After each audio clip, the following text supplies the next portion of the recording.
നമ്മൾ രണ്ടുപേരും കൂടെ ഒരു പാലയാച്ചിന് പോയിട്ടുണ്ടായിരുന്നു. എല്ലായ്പ്പോഴത്തേം പോലെ ഇപ്പോഴും ബൈക്കിൽ തന്നെയാണ് യാത്ര കേട്ടോ.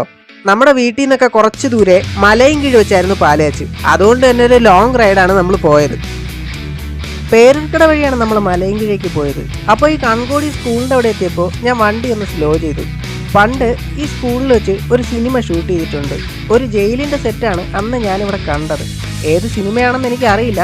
പക്ഷെ അക്കാലത്ത് ഇറങ്ങിയ ഒരു സിനിമ വെച്ച് നോക്കുകയാണെങ്കിൽ എൻ്റെ ബലമായ സംശയം ആന്റണി പെപ്പയുടെ സ്വാതന്ത്ര്യം അർദ്ധരാത്രിയിൽ എന്ന സിനിമയായിരിക്കണം ഇവിടെ വെച്ച് ഷൂട്ട് ചെയ്തിട്ടുണ്ടാവുക. ഹൗസ് വാമിംഗ് നടക്കുന്ന വീട് കണ്ടുപിടിക്കാൻ കുറച്ച് കഷ്ടപ്പെട്ടു. കുറെ അലഞ്ഞു തിരിഞ്ഞതിനൊക്കെ ശേഷം അവസാനം നമ്മൾ ആ വീട് കണ്ടെത്തി. ഇതാണ് ആ വീട് കേട്ടോ. പുറമെ കാണാനൊക്കെ നല്ല ഭംഗിയുള്ള ഒരു കൊച്ചു വീട്. വലിയ ശല്യമോ ബഹളമോ ഒന്നും ഇല്ലാത്ത ശാന്തമായിട്ടുള്ളൊരു സ്ഥലത്താണ് വീടിരിക്കുന്നത്. പുറമേ പോലെ തന്നെ വീടിന്റെ ഉൾവശവും കാണാൻ നല്ല രസമാണ്. നല്ല ഭംഗിയുള്ളൊരു ഹാളും അത്യാവശ്യം വലിപ്പമുള്ള 2 ബെഡ്റൂമും ഈ വീട്ടിനുള്ളിലുണ്ട് കേട്ടോ. അതുപോലെ ഇതിന്റെ സീലിംഗും കാണാൻ നല്ല രസമാണ്. കിച്ചണും മോശമൊന്നുമല്ല കേട്ടോ. ചെറുതാണെങ്കിലും നല്ല ഭംഗിയിൽ തന്നെ കിച്ചണും ഡിസൈൻ ചെയ്ത് വെച്ചിട്ടുണ്ട്. വീട്ടിലേക്ക് വരുന്ന ഗസ്റ്റൊക്കെ കഴിക്കാൻ ഫ്രൈഡ് റൈസും ചിക്കനുമായിരുന്നു വിളമ്പിരുന്നത്.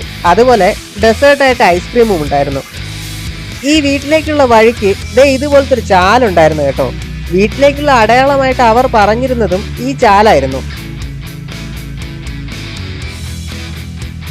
തിരിച്ച് നമ്മൾ പോയത് പൂജപ്പുര വഴിയായിരുന്നു. അപ്പൊ അവിടുത്തെ ഈ തഴലി എന്നുള്ള കട കണ്ടപ്പോൾ നമ്മൾ അവിടെ കയറി ഒരു ഷവർമ ഷാർജ കോംബോയും അതുപോലെ ഒരു ഫ്രൂട്ട് സലാഡും മേടിച്ചു. ഫ്രൂട്ട് സലാഡ് ഇഷ്ടമുണ്ടായിരുന്നതുകൊണ്ട് അവൾ അതും, ഞാൻ ഷവർമ ഷാർജ കോംബോയും എടുത്തു. ഷവർമയിൽ കുറച്ച് ഞാൻ അവൾക്കും കൊടുത്തു. അവളുടെ ഫ്രൂട്ട് സലാഡിന് കുറച്ച് ഞാനും വാങ്ങി കഴിച്ചു. പക്ഷെ എനിക്ക് ഫ്രൂട്ട് സലാഡ് അത്രയ്ക്ക് അങ്ങോട്ട് ഇഷ്ടപ്പെട്ടില്ല. അതുപോലെ ഷവർമ കൊള്ളാമായിരുന്നെങ്കിലും ഷാർജ അത്ര ടേസ്റ്റി ആയിട്ട് എനിക്ക് തോന്നിയില്ല. തിരിച്ച് വീട്ടിലേക്ക് പോകുന്ന വഴിക്ക് പാട്ടിനനുസരിച്ച് നൃത്തം ചെയ്യുന്നൊരു ബസ്സിനെയും കണ്ടു. അപ്പൊ ഇന്നത്തേക്ക് ഇത്രയൊക്കെ ഉള്ളൂ.